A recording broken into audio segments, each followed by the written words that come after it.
Hey guys, welcome back to my channel. दोस्तों, एक नई अपडेट के साथ फिर से मैं हाजिर हुआ हूं आप सबके सामने। ईरान के सूरत हाल के ऊपर हम बात करने वाले हैं। जिस तरह से मैं आपको अपडेट देते चला आ रहा हूं और जितनी भी कोशिशें हो रही हैं आपको सही और बेस्ट न्यूज़ और बेस्ट खबर देने की कोशिश होती है हमारी।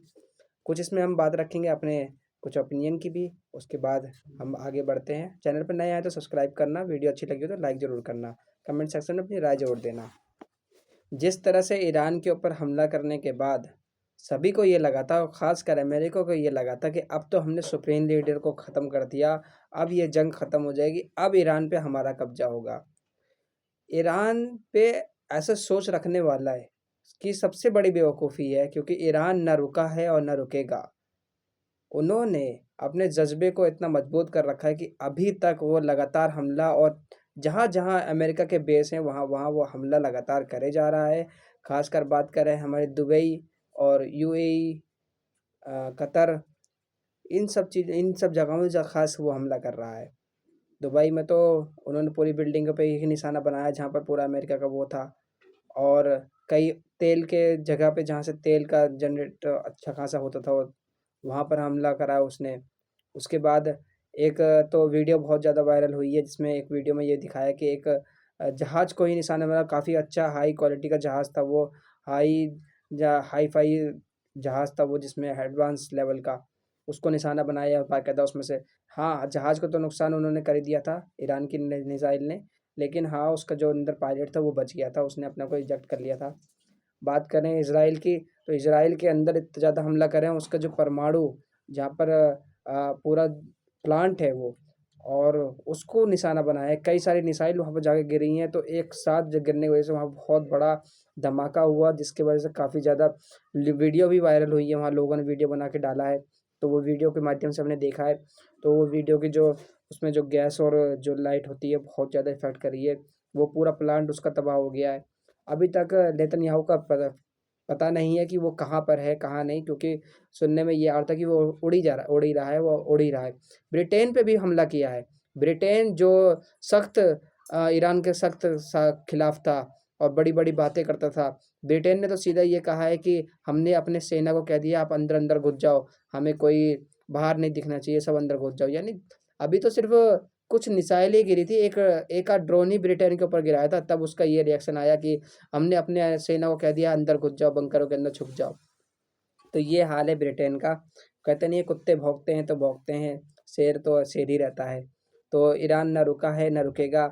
अभी जिस तरह से अभी वहाँ पर सुप्रीम लीडर तय नहीं हुआ है, लेकिन हाँ, बात चल रही है उसके ऊपर, सारे बड़े लीडरों से की बैठक हो रही है। और जिस तरह से वो वन बाय वन हमला करे जा रहा है और निशाने बनाया जा रहा है, इसमें तो अमेरिका भी शॉक्ड है। और जिस तरह से अमेरिका ने सोचा था कि वेनेजुला के ऊपर जिस तरह से हमने कब्जा कर लिया और वेनेजुला के राष्ट्रपति को उठा लिया, इसी तरह हम ईरान के अंदर भी कर देंगे। तो ईरान के अंदर ऐसा नहीं होने वाला, ना उसने जो सोचा था वो तो कभी नहीं होगा। ईरान के लोगों ने जज़्बा है, अली वाले हैं वो, अली वाले कभी पीछे हटते नहीं हैं, मैदान से कभी पीछे भागते नहीं हैं। और एक खबर ये भी सामने आ रही है कि उन्होंने झंडा भी रिवेंज वाला डाल दिया है, जिसके बाद इसको माना जाता है वहाँ बहुत अच्छी परंपरा है कि इसके बाद हम रिवेंज लेते हैं, और वो रिवेंज वाला झंडा बहुत मान्यता वाला होता है। जब सुप्रीम लीडर की हत्या कर दी गई थी, शहीद हो गए थे वो, तो कई सारी जगह पे प्रदर्शन हुए थे। पाकिस्तान के अंदर तो दूतावास जो अमेरिका के एम्बेसी होता है उसी को फूँक दिया था पाकिस्तान वालों ने। तो वहाँ की शिया कम्युनिटी ज़्यादा कम्युनिटी है वहाँ पे शिया की। और बात करें तो इंडिया में कई सारी जगहों पे प्रदर्शन हुए, लखनऊ में और डिफरेंट डिफरेंट जगह पे देखने को मिले हैं प्रदर्शन। स्टूडेंट के भी दिखे हैं और उसके भी दिखे हैं, शिया कम्युनिटी के। और कई जगह प्रदर्शन हुए हैं, और कई जगह तो अभी तो सोशल मीडिया में पूरा हैशटैग ईरान लिखा हुआ आ रहा है, हैशटैग हम सपोर्ट ईरान के साथ स्टैंड करते हैं। लेकिन बात करते हैं कि इंडिया के ऊपर क्या फ़र्क करा है। इंडिया के ऊपर तो ज़्यादा इफ़ेक्ट करा है इसने इज़राइल ने, क्योंकि हमारी दोस्ती ईरान से बहुत अच्छे संबंध आज से नहीं कई साल पुराने भी रहे हैं, कई दशकों हो गए हैं जिसमें हमारे संबंध बहुत अच्छे थे, क्योंकि हमारे पास उनके ज़रिए तेल सस्ता मिलता था और हमारे लिए कई सारे रास्ते खुले थे। उन्होंने पोर्ट दे रखा था हमें इस्तेमाल करने के लिए। तो कई सारे चीज़ें हम इस्तेमाल कर रहे थे, उसका कई सारा फ़ायदा डायरेक्टली इंडिया को हो रहा था। लेकिन इज़राइल की वजह से अब ना तो वो संबंध हमारे सही से देखने को मिल रहे हैं, ना हम खुल के उसका समर्थन कर पा रहे हैं।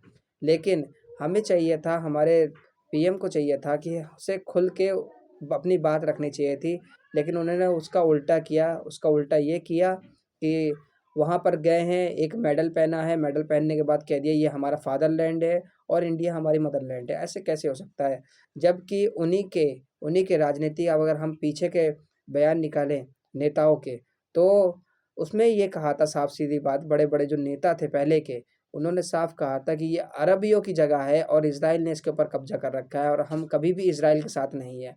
लेकिन थ्योरी को बिल्कुल चेंज कर दिया गया और जिस तरह से थ्योरी चेंज हुई है उस हिसाब से देखा जाए तो हमारे संबंध इनडायरेक्टली ख़राब हुए हैं और अभी स्टैंड हम इनडायरेक्टली ले नहीं पा रहे, क्योंकि इज़राइल बीच में है और इधर ईरान है।